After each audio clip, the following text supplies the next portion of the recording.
여호와는 나의 목자시니 내게 부족함이 없으리로다. 그가 나를 푸른 풀밭에 누이시며 쉴 만한 물가로 인도하시는도다.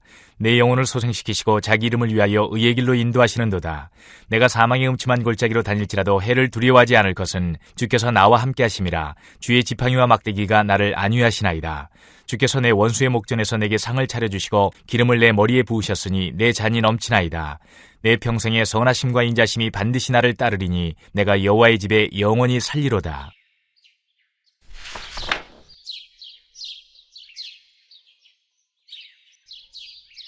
딸만 6명이 있는 행복한 가정이 있었습니다. 하루는 엄마가 생일을 맞이해서 친구에게 크고 너무나 이쁜 인형을 선물 받은 거예요. 그런데 이 딸들이 그 인형을 보자마자 탐이 나가지고 엄마 저 주세요, 엄마 저 주세요, 서로 난리가 난 겁니다. 6딸들이. 그렇게 하니까 엄마가 난감해서 누구에게 줄까 하다가 그러면 오늘 엄마 말 제일 잘 듣는 사람이 이 인형 주인이야?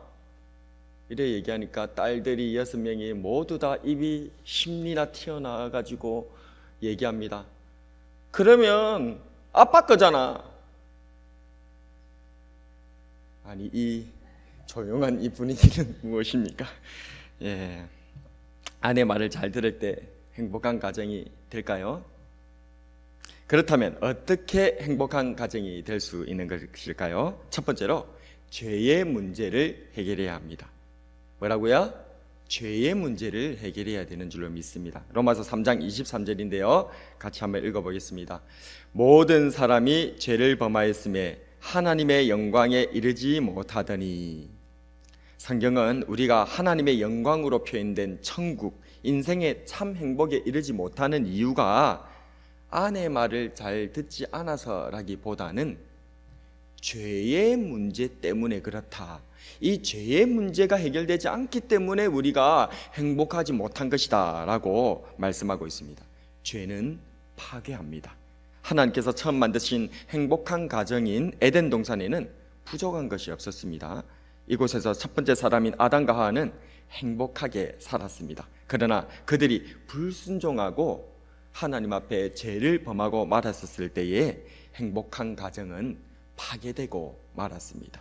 하나님 아버지와 자녀인 사람의 관계가 파괴되었고 서로 사랑했던 부부 관계가 파괴되었고 온갖 풍성한 열매를 맺던 자연 만물도 가시와 엉겅퀴를 내는 땅으로 파괴되고 말았던 것입니다. 또한 이 죄는 천국과 행복을 파괴할 뿐만 아니라 결국 우리를 죽음에 이르게 합니다. 욕심이 잉태한 즉 죄를 낳고 죄가 장성한 즉 사망을 낳는다 라고 했으며 또 죄의 삭은 사망이다 라고 성경은 말하고 있다는 것이죠. 죽음은 모든 것이 끝나는 것일까요? 아닙니다. 죄는 죽음 이후에 심판에 이르게 하고 있습니다. 히브리서 9장 27절에 보면 한 번 죽는 것은 사람에게 정해진 것이지만 그 외에는 심판이 있다라고 밝히고 있습니다. 이 심판은 계시록 21장 8절에 보면 불과 유황으로 타는 못에 참여하는 바로 두 번째 경험하게 되는 끔찍한 사망이 바로 이 심판이다 라고 우리에게 얘기를 하고 있습니다. 그렇습니다. 우리 인생이 행복하지 못하는 것은 아내 말을 잘 듣지 않아서라기보다는 또 그 이 세상에 그 어떤 이유가 있어서라고가 아니라 바로 이 죄의 문제 때문에 우리가 행복하지 못한다는 사실을 기억하시기를 바랍니다. 그렇다면 어떻게 우리는 행복해질 수 있는 것일까요? 두 번째로 나를 끌어올려 줄 목자가 필요합니다. 한번 따라해볼까요? 나를 끌어올려 줄 목자가 필요합니다. 나를 끌어올려 줄, 내 인생을 끌어올려 줄 목자가 우리는 필요하다는 것입니다. 시편 40편 1, 2절인데요 제가 한번 읽어드리겠습니다. 내가 여호와를 기다리고 기다렸더니 귀를 기울이사 나의 부르짖음을 들으셨도다. 나를 기가 막힐 웅덩이와 수렁에서 끌어올리시고 내 발을 반석 위에 두사 내 걸음을 견고하게 하셨도다. 아멘. 우리의 행복을 파괴하고 우리 인생을 철저하게 파괴해버리는 이 죄악은 늪과 같습니다. 방금 읽은 시편 40편 2절에서 우리가 빠져있는 이 죄악에 대해서 기가 막힐 웅덩이와 수렁이라고 표현하고 있습니다. 이 늪이란 땅바닥이 우묵하게 뭉덩 빠지고 늘 물이 개어 있는 곳을 말하고 있는데요, 빠져나오기 힘든 상태나 상황을 비유적으로 이룰 때 늪이다, 늪에 빠졌다 라고 우리는 종종 말한다는 것이죠. 이 늪에 빠지면 사람이든 짐승이든 스스로는 빠져나올 수가 없는 곳이 늪입니다. 옛날 우리가 TV 외화 시리즈 인기리에 방영했던 타잔, 그 타잔조차도 이 늪에 빠지면 혼자서는 나올 수가 없다는 겁니다. 도구가 있으면 모를까, 아니면 다른 사람이 도와주면 이 늪에서도 빠져나올 수가 있죠. 그렇습니다. 죄는 마치 늪과 같습니다. 발부둥 치면 칠수록 더 깊게 빠져드는, 혼자서는 도저히 빠져나올 수 없는 늪. 그래서 늪에 빠졌을 때는 반드시 나를 끌어올려줄, 나를 도와줄, 나를 건져줄 그런 사람이 필요하다는 사실입니다. 우리 인생도 마찬가지입니다. 죄라고 하는 인생의 늪에 빠지게 되면 도무지 혼자서는 빠져나오지도 못한 채 점점 나오려고 몸부림치다가 더 깊게 빠져들어가는 늪이 바로 우리가 당면한 죄의 문제라는 사실을 기억하시기를 바랍니다. 그렇습니다. 성경은 이처럼 늪에서 빠져나올 수 있도록 도와주시는, 내 인생을 이 죄의 늪에서 끌어올려주고 나를 건져서 끌어내어주는 그런 놀라운 사람이 있다고 하는데, 그런 사람을 성경은 목자다라고 하다라는 것입니다. 뭐라고요? 목자다. 그러므로 우리 인생은, 내 인생을 이 죄의 늪에서 끌어올려 줄 수 있는 목자가 필요한 거예요. 이사야 40장 11절에 그는 목자같이 양떼를 먹이시며 어린 양을 그 팔로 모아 품에 안으시며 젖먹이는 암컷들은 온순히 인도하시리로다. 마치 힘없고 순진한 양이 늑대와 이리와 험한 산길 가운데서도 평안하고 행복할 수 있었던 비결이 바로 이 양떼들에게 누가 있기 때문에? 목자가 있기 때문인 것처럼 우리들의 괴로운 인생길에도 이 죄악의 늪에 빠졌을 때에도 우리 인생의 목자, 우리 가정의 목자, 우리들의 참 목자를 만나 뵙게 될 때에 우리의 인생은 참 행복, 참 평안의 길로 들어서게 되는 줄로 믿습니다. 그렇다면 진짜 우리가 그럼 어떻게 행복해질 수 있는 것일까요? 마지막으로 예수님을 목자로 만나야 되는 것입니다. 예수님을 목자로 만나야 되는 줄로 믿습니다. 오늘 시편 23편 1, 2절입니다. 같이 한번 읽어보겠습니다. 시작.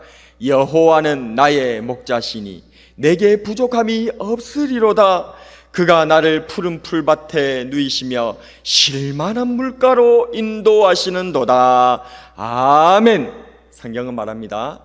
우리 모두가 고단한 인생길에서 늪과 같은 죄악 속에 빠져 있었을 때에 우리를 건지고 끌어올려주는 참 목자가 있다고 말합니다. 그분이 여호와 하나님이시며 그분이 우리 구주 예수님이시라는 사실을 믿으시기를 바랍니다. 여호와는 나의 목자이시니, 여호와는 나의 목자이시니, 여호와께서, 예수님께서 저와 여러분의 목자가 되는 줄로 꼭 붙들어 나가기를 축복합니다. 예수님께서는 우리의 참 목자가 되십니다. 요한복음 10장 10절에서 11절에 보게 되어지면 예수님께서는 이렇게 말씀하셨습니다. 나는 선한 목자라. 도둑이 오는 것은 도둑질하고 죽이고 멸망시키려는 것뿐이요 내가 온 것은 양으로 생명을 얻게 하고 더 풍성히 얻게 하려 함이라. 예수님의 말씀 속에서 주님께서는 목자와 도둑을 같이 얘기하고 있다는 사실을 주목할 필요가 있습니다. 우리는 목자와 도둑은 언뜻 보면 전혀 관계가 없는 존재, 정반대의 존재라고 생각하기도 합니다만 우리의 실상에서는 너무나도 목자와 양은 비슷하게 다가옵니다. 아니, 우리는 대부분 진짜 목자를 도둑이라고 생각하고 도둑을 도리어 목자로 따르고 추종하는 모습을 종종 보인다는 것입니다. 왜 그럴까요?